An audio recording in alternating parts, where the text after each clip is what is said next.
Hey, Dave, I noticed you have really nice, shiny shoes. You like them? Yeah, I think that means you're materialistic. I sort of am. But you know what? I don't spend money on these things. I'm not trying to get on preachers and sneakers. Oh, gotcha. I buy the cheap ones that are sort of knockoff fake deals. Nice. Why are you bringing up my shoes? Because today we're talking about judging. Are you judging me? I was trying to pretend judge you. Well, today Jeff's out of town, so this is Dave Wilson, and today we are the Bible guys.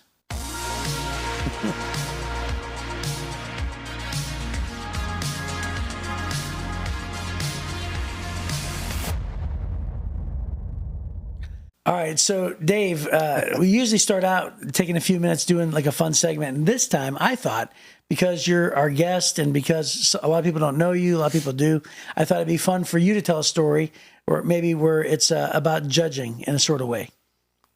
Well, I mean, we're going to read Matthew 7, where many of us know about Jesus' words about judging, but for 33 seasons, I was the Detroit Lions chaplain. Yeah, and for 21 of those seasons, our kicker was the same guy, Jason Hansen. Yeah. If you're a Lions fan, you remember Jason's one of the best kickers in the history of the Lions. And if we would have ever won a playoff game, I think he'd be in the Hall of Fame. I really do. Yeah, He's that good. But the funny thing is he was about 10 or 12, 13 years younger than me. But we sort of look alike. right. Not really, but enough that when you're with an NFL team walking into a hotel on a road trip, there's a lot of big guys, and then there's some little guys. And Jason wasn't real big, and neither am I. And so for years, it would bug him that people thought I was him. Yeah. They'd come up and say, "Hey, Jason." He'd be like, "What?" And I'm like, "Jason, I had to tell this lady. She kept bugging me that I was you." And he just couldn't believe it. So one time we were in Houston to play the Texans, and it's a road trip. It's Saturday night. We stay at the hotel. And Jason and I are literally walking through the lobby to go to dinner. And this 7-year-old kid comes running up to both of us. And Jason is right where you are, Chris. He's right beside me. And this kid says to me, "Jason Hansen, can I have your autograph?" And Jason looks at this kid and just goes, "I don't believe it." And he literally walks away. So I literally, "Yeah, sure, son." And I signed his eye. I was so embarrassed, but he's like, "How can they think you or me? You're an old man." That's so funny. So what's really funny is he told me years ago, and he's a really good friend. Jason, I hope you're watching or listening. He was in Costco like 5 or 6 years ago, and this lady is behind the line as they're checking out. She walks up to him. She goes, "I know who you are." And he's a really humble guy, Jason. So he just turns and goes, "Hey, good to meet you." And she goes, "I go to your church." And he's like, "How in the world does she think I'm Dave Wilson?" So here's the last Jason Hansen story, because this one turned around. We were in Chicago to play the Bears. Saturday night, he and I and a couple other players went to Cheesecake Factory on Michigan Avenue. I don't know if you've ever been there. It's right there. Yes, I have. And we were in the hotel right beside that. So we go over there, and this lady runs up. I mean, she had to be 75 years old. Yeah. And she pulls out a mini Lions football helmet. She's a fan. Oh. And she comes right up to Jason. And I'm standing right there, and she goes, "Jason, would you sign this helmet?" She's all excited. And it's the first time I'm like, look at her. So I make a joke. I go, "Hey, so you're a big Jason Hansen fan." And she looks at me. She goes, "Are you his dad?"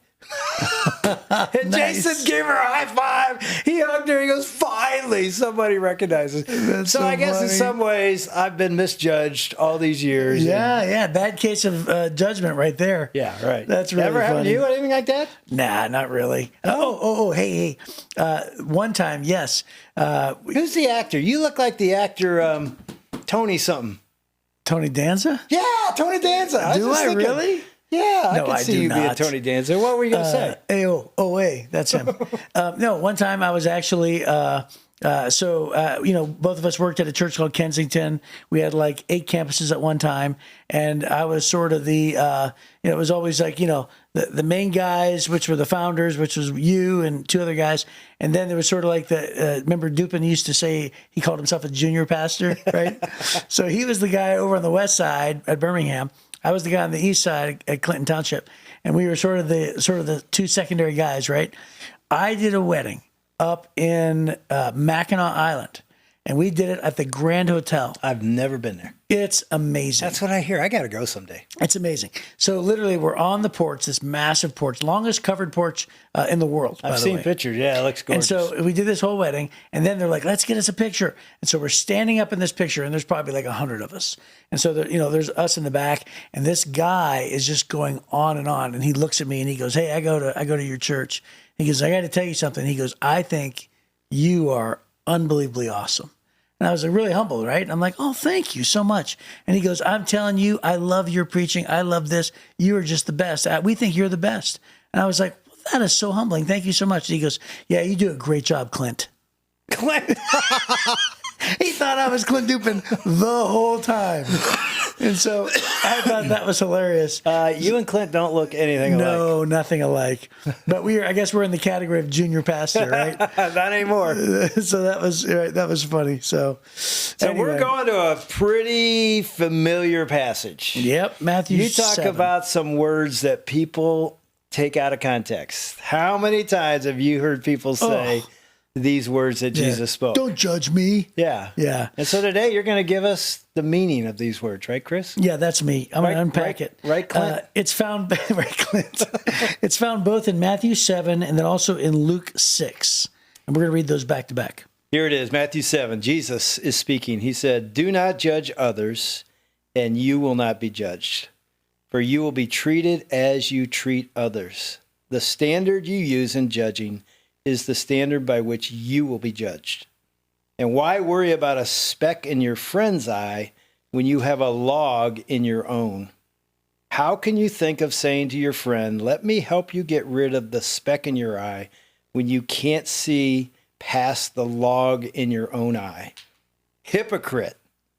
First get rid of the log in your own eye, and then you will see well enough to deal with the speck in your friend's eye. Don't waste what is holy on people who are unholy.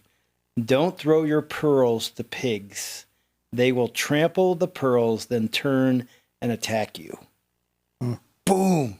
You talk about, all right, I'll keep going. Luke 6, which, as you know, is another passage where he's quoting the same words. Luke wrote it this way. Jesus again said, "Do not judge others, and you will not be judged. Do not condemn others, or it will all come back against you. Forgive others, and you will be forgiven. Give, and you will receive.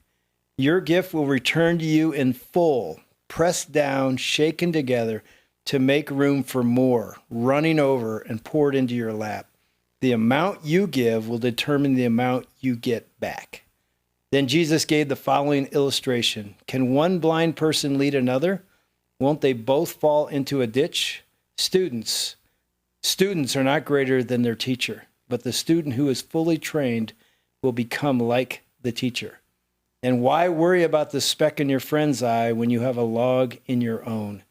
How can you think of saying, 'Friend, let me help you get rid of that speck in your eye,' when you can't see past the log in your own eye? Hypocrite! First get rid of the log in your own eye, then you will see well enough to deal with the speck in your friend's eye." There it is. Boom. So let me start off by reading a note. We don't get paid for this, but we always endorse the Life Application Study Bible. Yeah. Because it's just so great. And there's a note down here that reads from Matthew 7:1-5, and it says, "Jesus' statement, 'Do not judge others,' is against the kind of hypocritical, judgmental attitude that tears others down in order to build oneself up. It is not a blanket statement to overlook wrong behavior, but a call to be discerning rather than negative. Jesus said to expose false prophets," referencing Matthew 7:15. And Paul taught that we should exercise church discipline in 1 Corinthians 5, and to trust God to be the final judge in 1 Corinthians 4. So I thought that was really interesting, because a lot of people, what they take it to mean is they take it to mean that if you have a conversation with somebody, then automatically you're judging others. And Jesus is talking about the attitude of judging others to make yourself feel better, condemning others like the Pharisees did, putting others down. But it's not talking about the overall, act of judging in a healthy way, because again, the Bible is its own best commentary. So when you actually take all the scriptures and you put them next to each other, it's never going to contradict itself. It always supports itself. And when we cross-reference and understand the full breadth of the teaching of judgment, we understand that literally he's talking about the attitude. He says, hey, the same attitude that you give will be given. That's why he mentions it, right? And by the way, I think that you mentioned this. I remember one time, you remember the old show Parenthood? Oh, yeah. Remember how good that was? I love that show. Yeah. Well, the two brothers, Adam and then whatever his name is, Dax, they were sitting there and his brother, which, by the way, is like the most loving brother on the show ever. He looks at him and he says, I'm a little worried about what you're doing here, what you're doing to your this woman that he was dating is not right. And he was totally correct, right? And then I remember Dak Shepard saying, don't judge me. And I remember thinking to myself, like, that is hilarious because this is the perfect scenario that should happen, right? His brother's sitting him down lovingly in the context of friendship. Speaking the truth in love. Speaking the truth in love. And all he's doing is saying, hey, man, I care about you. And I'm noticing what you're doing is wrong. It was about cheating on his girlfriend. So, again, that's a morality thing, right? And he's saying it the best possible way and should have said it because that's what friends do. And that's what everything that the Bible teaches supports this scenario, right? And then he goes, don't judge me. And I'm thinking, dude, he's not judging you.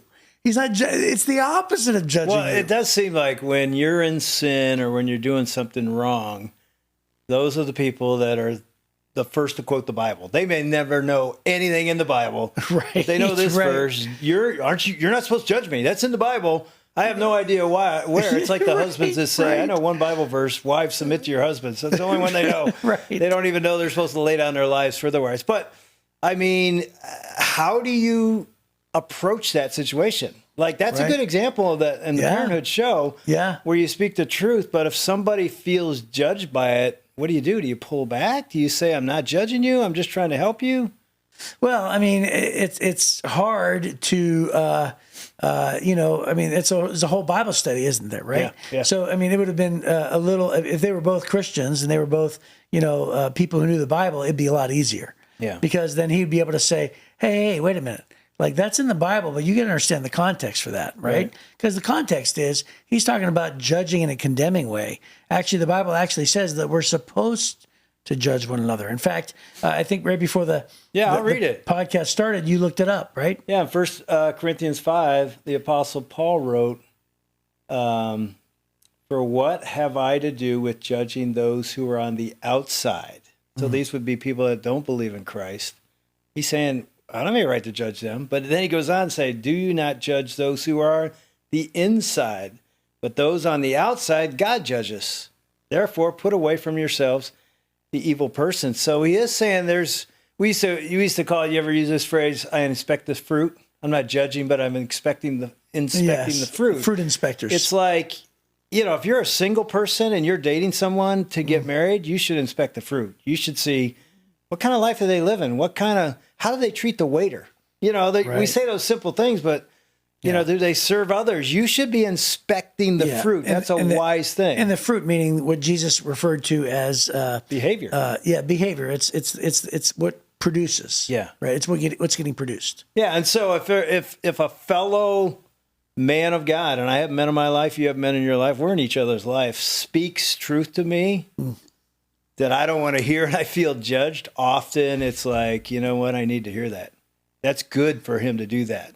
Now, somebody outside the church, what am I running around telling them how they should live when they don't believe in Christ? It's like, I shouldn't ask them to live to my standard or Christ's standard if they don't believe. So I'm gonna reach them with grace, not judgment. Right. But then once they're in, it's like, okay, God calls us to a standard, and so we can hold each other accountable to live that standard. Well, if you continue to read that passage, Paul actually says that. He said, why should we expect those on the outside who are unbelievers to behave the things and believe the things that we believe? Right. So in other words, it's an irrational and what's the word I'm looking for? Unreasonable expectation. Right. Why, if somebody doesn't believe in Christ, it's unreasonable for them to act like a Christian. So that's what Paul is saying. And he's saying, listen, don't judge the outsiders, but actually in the healthiest of ways, we're actually called to judge insiders. Yeah. But again, judge is that word that gets tainted. Did you ever notice that we don't use the word secretary anymore? Administrative assistant. Right. You know why? Because it somehow got attached to that 1950s, sort of like derogatory thing. Right. Now, the word secretary in itself is a neutral word. It's a good word. Right. It accurately describes what she's doing. Same thing with stewardesses. I was going to say, yeah, that's gone. Yeah, same thing with waitresses. We use servers, right? There are certain words that just get tainted, and they just get associated with something negative, even though the word themselves are good words. When you say judging others, people can't even hear that phrase without thinking something negative. Yeah, and they go right to cancel. Right, cancel culture. I mean, you talk about a culture. You can be canceled for something you did in high school 10, 20, 30, 40 years ago, and it's a judgment. It's like, you dressed up like that, and you're like, dude, I was 16. I totally was wrong. And you're done. Right. Talk about judgment. It isn't just a Christian judging the outside. We all judge. Right. Everyone judges. And I think Jesus' words are like, be very careful, because the judgment you give out is going to come back. I got to ask you about this other part, though, the speck in your brother's eye or your sister's eye. Yeah. And you don't see the log. In other words, you have huge sin in your own life. And again, cancel culture, it's like, I'm going to hide my all stuff, but I just found you said one word that's racist, or you did something years ago that, it's like we can just, we can focus in on the smallest little thing. And it's so easy to see the sin in others and not see our own, right? Yeah. And so I'll give you an example of this. In fact, I'm going to be careful when I say this, but my mom and dad were married for 21 years. Then they got divorced when I was 10. And then my dad married my mom's best friend. And that was a little complicated. And by that, it's an understatement. Well, anyway, she eventually passes away. Now my parents are super old. They're in their 80s, right? 82 and 84. And they both live separately. But I forgot to mention, they were all best friends. They became friends again. So my mom became friends again with my stepmom. And they would they did COVID together. Or they were with each other. So all three of them are all together. And so it's very unusual. Well, anyway, she dies. And then all of a sudden it's just them two. So all our family's wondering, what's going to happen? Are they going to get back together? What's going to happen? Well, my father calls me, and it's interesting because I've now become the pastor of the family, right? Yeah. And he goes, I've got some things to talk about. He goes, I'm feeling certain things, and not romantically, but rather like issues of the past, right? Let's talk about these certain things.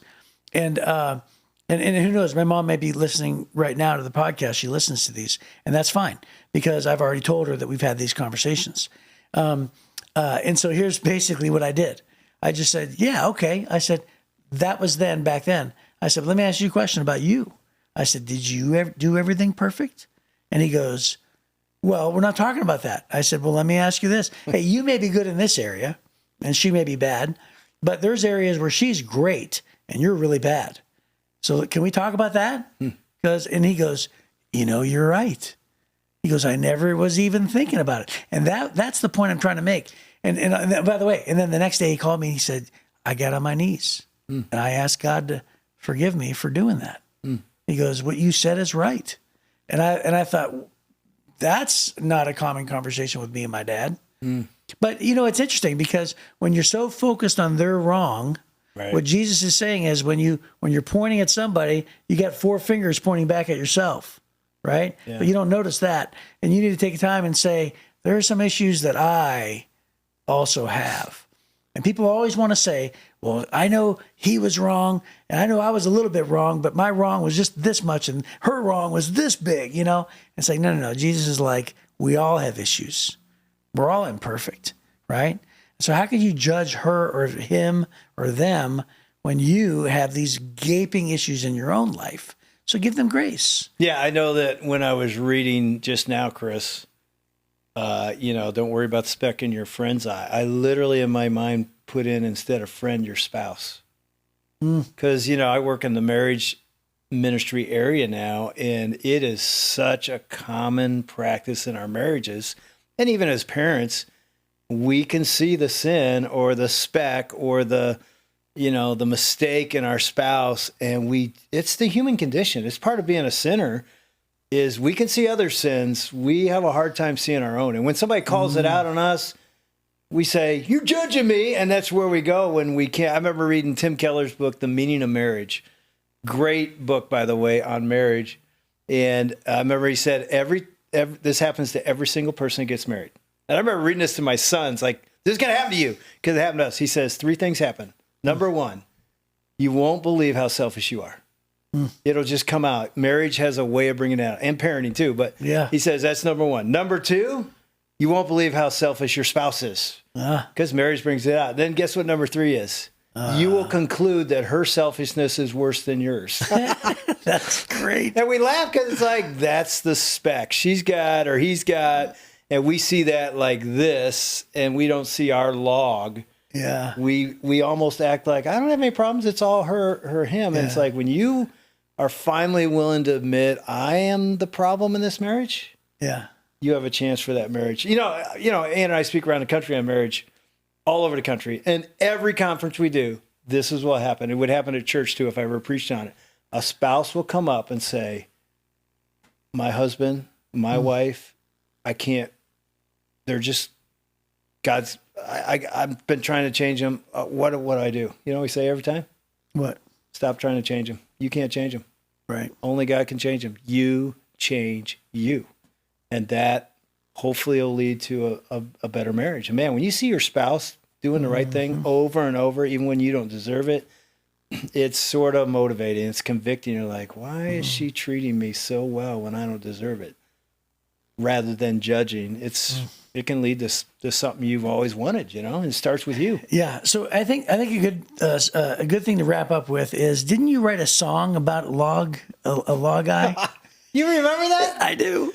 No way. Yeah. I you don't have your guitar here, but you can sing us a bar. No kid. You didn't tell me you were going to bring that up. Of course, but you don't remember the original. The original was Rawhide. An old country and western back in the 50s, I think. I didn't even know it. But I do remember, I did it so many times around the country, maybe at church. There once was a man that came from way out west, always told his wife what he thought was best. And if she ever tried to cross his path, she was sure to receive the deadly wrath of Log Eye. Log Eye, Log Eye, you can't stand face to face with Log Eye. And then all the women sing, Log Eye. There's a lot of verses in that thing, but it was a fun version of this passage. You and I, we're Log Eye. Right. And we can't see the log on our own eye, but we can sure see it in others. That's I can't awesome. believe you remember that. Yeah, of course I do. Well, hey, that is a great place to end, and hopefully we will see you next time on The Bible Guys.